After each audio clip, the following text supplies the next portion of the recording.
welcome to the very first Gardner Leader video podcast. And on such a momentous occasion, it seemed only right for me to be joined by Gardner Leader's managing partner, Derek Rodgers. Hi, Andrew. How are we doing today, Derek? Not so bad. The weather's not quite as nice. It's a bit blustery outside, so hopefully you're not hearing that in the background, but I've come over to the window, so hopefully you can at least see me. Excellent. Yeah, the light is looking good. Okay. So here we are, the day after Boris Johnson has announced changes to the guidance, the rules that we're supposed to be following now. So we are 7 weeks into lockdown. Things are still to be clarified. We're on Monday, the day after the guidance has been given. So we are now 7 weeks on, Derek. I mean, give me an idea as to what effect the restrictions have had on Gardner Leader. Well, within a very short space of time, as you know, we effectively had to close the office on, I think, the 23rd of March was probably the last day that we were fully open properly. So the week before, we'd started preparing for that and started to try and equip people to work from home. But I think in the space of about 5 working days, we went from having 30 out of our 140 people able to work from home to a point where now we've got about 130 out of 140 working from home. So it was a very quick turnaround, and actually we seem to have managed to do that quite effectively. But it has meant changing our whole way of working, changing our whole way of dealing with our clients, but still hopefully maintaining the same level of service that we were before. Mm. So what sort of measures have the firm put in place to help people, the staff generally cope with these issues?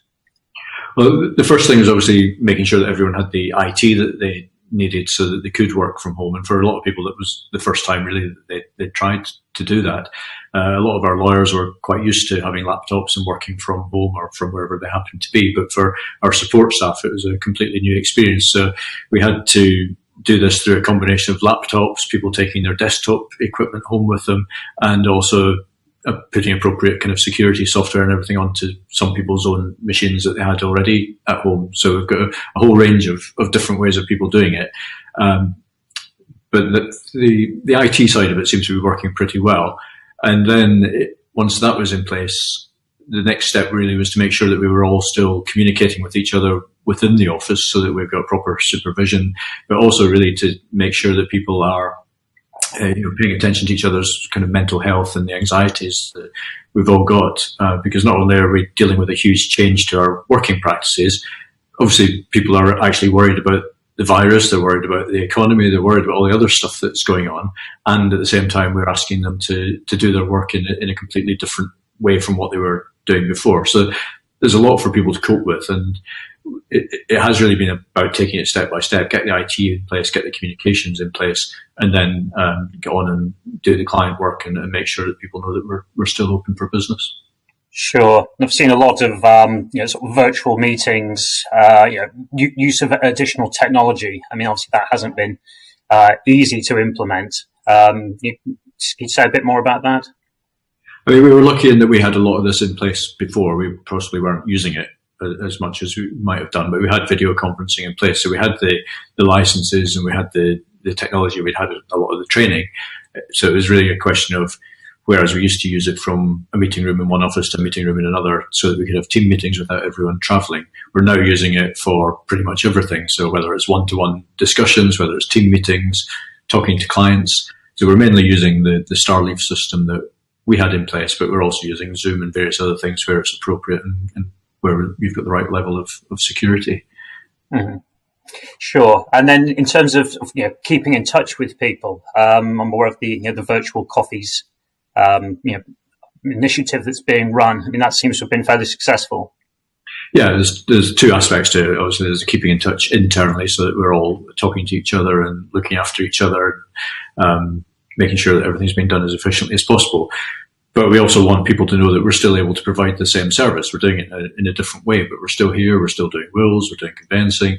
We're doing all the full range of services we did before. And so we're all kind of getting out there virtually and keeping in touch with clients, keeping in touch with contacts, just seeing how they're getting on, really. I think everybody's in the same boat at the moment. And actually, I think people appreciate it if you just give them a call and say, how's it going? How are you finding this?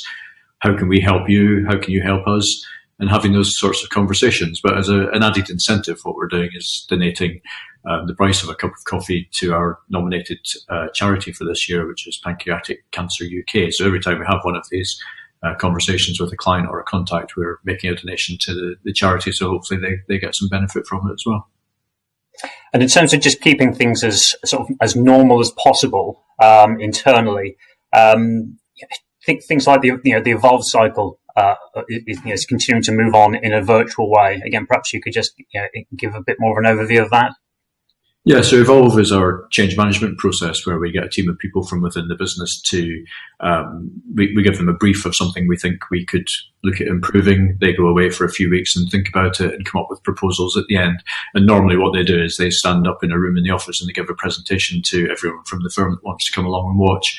And they explain their proposals and then we implement them. Now, the latest team were halfway through their cycle when all of this hit, so they had to very quickly reformat the entire thing and do it as a video presentation instead. But that seemed to work well. They each recorded their contribution from their home, and then someone stitched it together into a video that everyone was able to watch, and they were able to put their proposals across that way. So those kinds of things we're doing by video. We always take the staff to the pub on the last Friday of every month.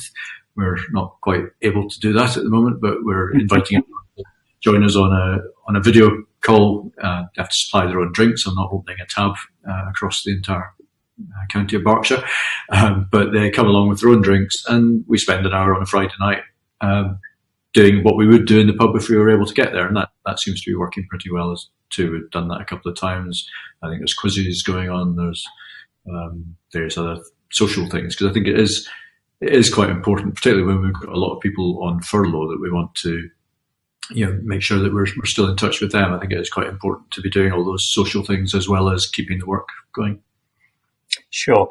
And then the workings of the office itself, and what's actually happening at White Hart House at the moment.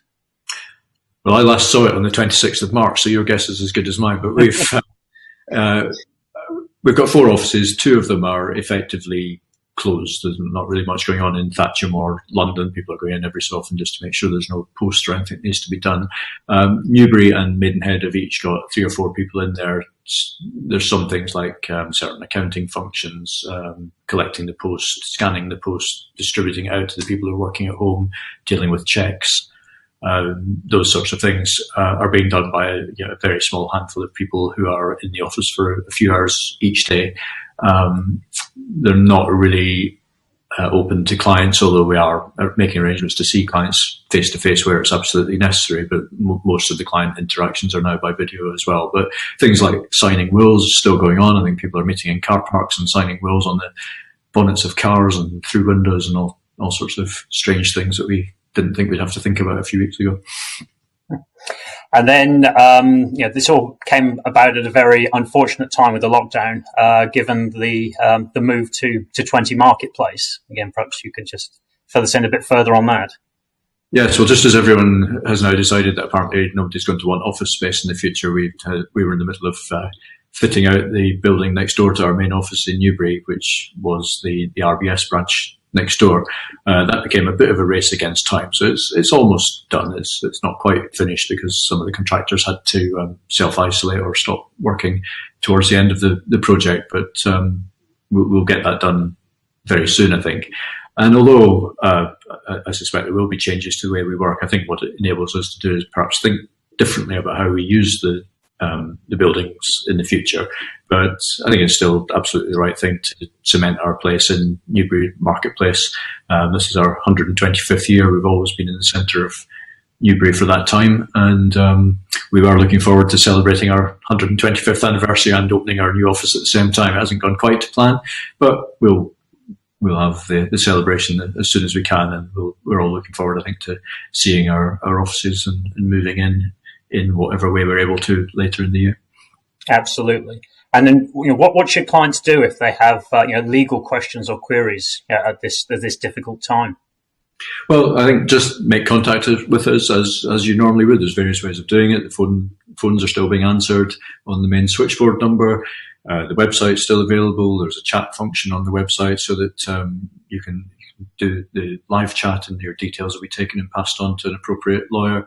There are various other ways of getting quotes and things through the website.